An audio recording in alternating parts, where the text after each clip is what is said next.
आप Putin Ukraine में युद्ध को लेकर अपना वॉर गियर एक बार फिर बदलने वाले हैं। खबर है कि पुतिन ने यूक्रेन में 1,50,000 नए सैनिक झोंकने का फैसला किया। क्या यूक्रेन के बाद रूस का अगला निशाना कोई और देश है? और अगर हालात बिगड़े तो क्या पुतिन पूरे नेटो से अकेले भिड़ेंगे या फिर रूस को नए साथी मिलेंगे?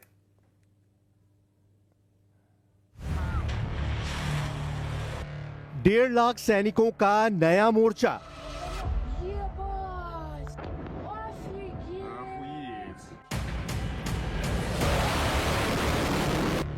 जेलेंस्की ब्रिगेड से भिड़ेंगे पुतिन के नए लड़ाके।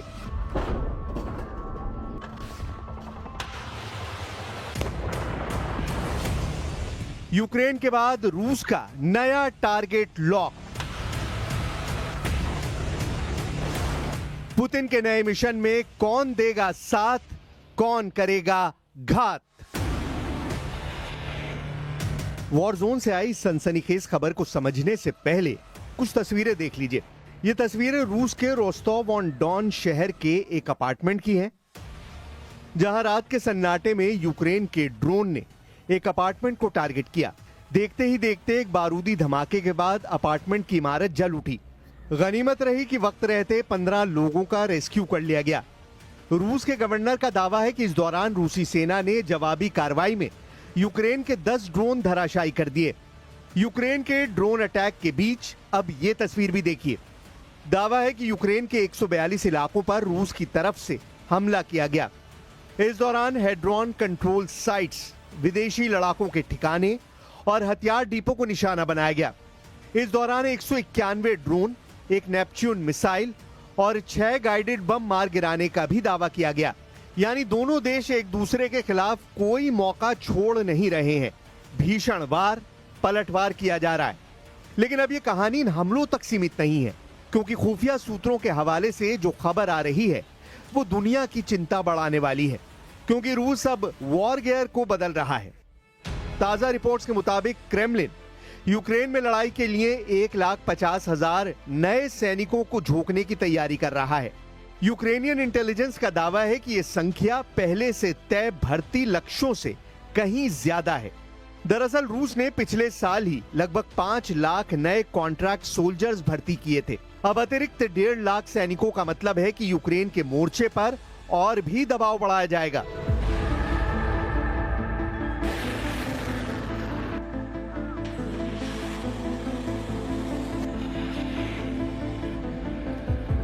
ब्रिटिश रक्षा मंत्रालय और पश्चिमी थिंक टैंकों का अनुमान है कि युद्ध में अब तक 10 लाख से ज्यादा रूसी सैनिक मारे गए हैं या घायल हुए हैं। हालांकि क्रेमलिन ने कभी आधिकारिक आंकड़े साझा नहीं किए। बावजूद इसके नए सैनिकों की भर्ती बताती है कि रूस लंबी जंग की तैयारी कर चुका है। एक्सपर्ट्स मानते हैं कि छोटे छोटे इन्फिल्ट्रेशन यूनिट्स और ड्रोन वॉरफेयर की रणनीति से रूस को कम नुकसान उठाना पड़ रहा है। यही वजह है कि भर्ती पर भरोसा और बढ़ गया है। सवाल यह है कि क्या यूक्रेन की थकी हुई सेना इतने बड़े रूसी दबाव को झेल पाएगी? रूस की सेना को केवल आदेश पर मजबूरन नहीं, बल्कि कई तरह के दबाव के जरिए भी तैयार किया जा रहा है। नए कॉन्ट्रैक्ट सोल्जर्स को 40 लाख रूबल यानी लगभग $5,000 का बोनस दिया जा रहा है। इसके अलावा मासिक सैलरी $2,500 तक तय की गई है। साथ ही स्थानीय प्रशासन कई जगह कर्ज चुकाने में मदद, मकान खरीदने की सुविधा और अतिरिक्त प्रोत्साहन भी दे रहा है। लेकिन यही कहानी का दूसरा पहलू भी है। गरीब इलाकों, छोटे कस्बों और आर्थिक रूप से पिछड़े वर्गों पर सबसे ज्यादा बोझ डाला जा रहा है। यहां बेरोजगारी और गरीबी से जूझ रहे लोग सेना की नौकरी को मजबूरी या लालच में अपनाने लगे हैं। यही नहीं, जेलों में भी बड़े पैमाने पर भर्ती जारी है। हत्या और बलात्कार जैसे अपराधों में दोषी कैदियों को भी रिहा करके हथियार थमाए जा रहे हैं। रूस यूक्रेन वॉर पर नजर रखने वाले विशेषज्ञ कहते हैं कि ये सस्ती फौज का मॉडल है, जहां पैसा, दबाव और लालच मिलकर भर्ती को बढ़ा रहे हैं। एक तरफ रूस के पास लगातार नए सैनिक जुड़ रहे हैं, वहीं दूसरी तरफ यूक्रेन गंभीर संकट से जूझ रहा है। रूस के हमले यूक्रेन की जमीन को लगातार दहला रहे हैं, तो वहीं दूसरी ओर राजधानी कीव में भर्ती अधिकारी सड़क पर युवाओं को पकड़कर जबरन भर्ती करने के आरोप झेल रहे हैं। जिसका नतीजा ये हो रहा है कि हजारों युवक देश छोड़कर भागने की कोशिश कर रहे हैं। इससे सेना में भर्ती की दर बेहद धीमी हो गई है। यूक्रेनी सैनिक मोर्चों पर थके हारे हैं, लगातार चल रही लड़ाई से जर्जर हालत में है। कई रिपोर्ट्स में दावा किया गया है कि जवानों की कमी के कारण फ्रंट लाइन पर सैनिकों को आराम तक नहीं मिल पा रहा। इसके उलट रूस ने छोटे छोटे दस्तों की रणनीति अपनाकर न सिर्फ नुकसान को कम किया है, बल्कि धीरे धीरे बढ़त भी बना ली है। यानी जहां यूक्रेन की सेना थक रही है, रूस की मशीनरी और मजबूत होती दिख रही है। यही वजह है कि यूक्रेन के पश्चिमी सहयोगियों पर दबाव है कि वो हथियार और पैसों की मदद तेज करें। यही नहीं, यूक्रेन के राष्ट्रपति जेलेंस्की ने सुरक्षा गारंटी पर तेजी से काम करने की अपील की है। ब्रिटिश रक्षा प्रमुख से मुलाकात के बाद उन्होंने पारदर्शिता की मांग की। वहीं अमेरिका ने समर्थन दोहराया, लेकिन ठोस गारंटी से इंकार किया। और यही रूस यूक्रेन युद्ध के समाधान में सबसे बड़ी बाधा बन रही है।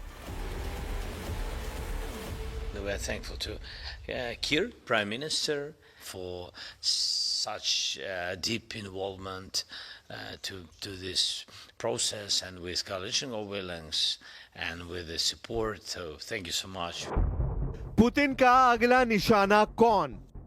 वार पलटवार और कूटनीतिक मोर्चाबंदी की इन कहानियों के बीच ये सवाल लगातार उठ रहा है कि यूक्रेन के बाद पुतिन का अगला निशाना कौन होगा। कई पश्चिमी विश्लेषकों का मानना है कि मोल्दोवा, बाल्टिक स्टेट्स और यहां तक कि पोलैंड भी रूस की रणनीति में शामिल हो सकते हैं। रूसी राष्ट्रपति पहले भी कह चुके हैं कि उनके देश को सुरक्षा की गारंटी चाहिए और पूर्वी यूरोप में नेटो की मौजूदगी रूस के लिए सबसे बड़ा खतरा है। अगर रूस यूक्रेन में सफल होता है तो उसके लिए अगला कदम पड़ोसी देशों पर दबाव बढ़ाना आसान होगा। यूरोप में इस समय सबसे बड़ी चिंता यही है। दरअसल दूसरे विश्व युद्ध के बाद यह पहली बार है जब यूरोपीय सुरक्षा ढांचा इतनी गंभीर चुनौती झेल रहा है। अगर रूस ने वाकई यूरोप की ओर कदम बढ़ाया तो यह सीधा सीधा नेटो से टकराव होगा। नेटो के 31 देश सामूहिक सुरक्षा समझौते के तहत एक दूसरे की रक्षा करने के लिए आपस में बंधे हैं। यानी किसी एक सदस्य पर हमला पूरे गठबंधन पर हमला माना जाएगा, जिसका मतलब है कि रूस और नेटो में भीषण जंग। आंकड़ों की माने तो नेटो के पास रूस की तुलना में कहीं ज्यादा टैंक और नौसैनिक ताकत है, लेकिन रूस के पास एक बड़ी बढ़त है, परमाणु हथियारों का विशाल भंडार। यही डर पश्चिमी देशों को सीधे युद्ध में कूदने से रोकता है।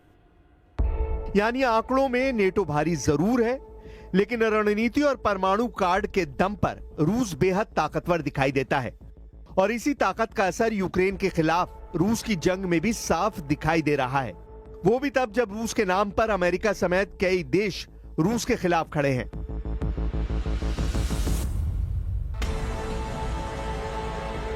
लेकिन सवाल तो यह भी है कि आखिर इस जंग में रूस के साथ कौन है?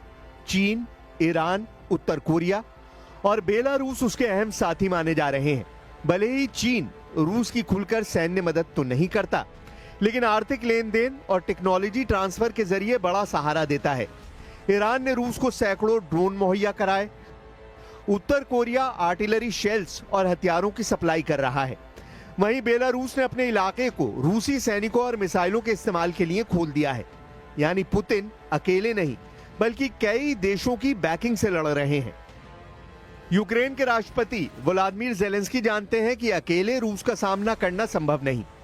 इसी वजह से वो लगातार नए कूटनीतिक प्रयास कर रहे हैं। तुर्की, खाड़ी देश और यूरोपीय देशों से बातचीत कर वो रूस से शांति वार्ता की संभावना तलाश रहे हैं। हाल ही में कतर में उनके अधिकारियों ने रक्षा मंत्री से मुलाकात भी की। जेलेंस्की का मानना है कि अमेरिका और यूरोप अगर रूस पर नए नए आर्थिक और राजनीतिक दबाव डालें तो पुतिन को झुकाया जा सकता है। जंग का नतीजा अभी अनिश्चित है। पुतिन के पास विशाल संसाधन और नए सैनिक हैं। यूक्रेन के पास नेटो का समर्थन और वैश्विक सहानुभूति। लेकिन असली सवाल यही है कि क्या ये जंग रूस को अकेले नेटो से भिड़ा देगी या फिर नए गठबंधन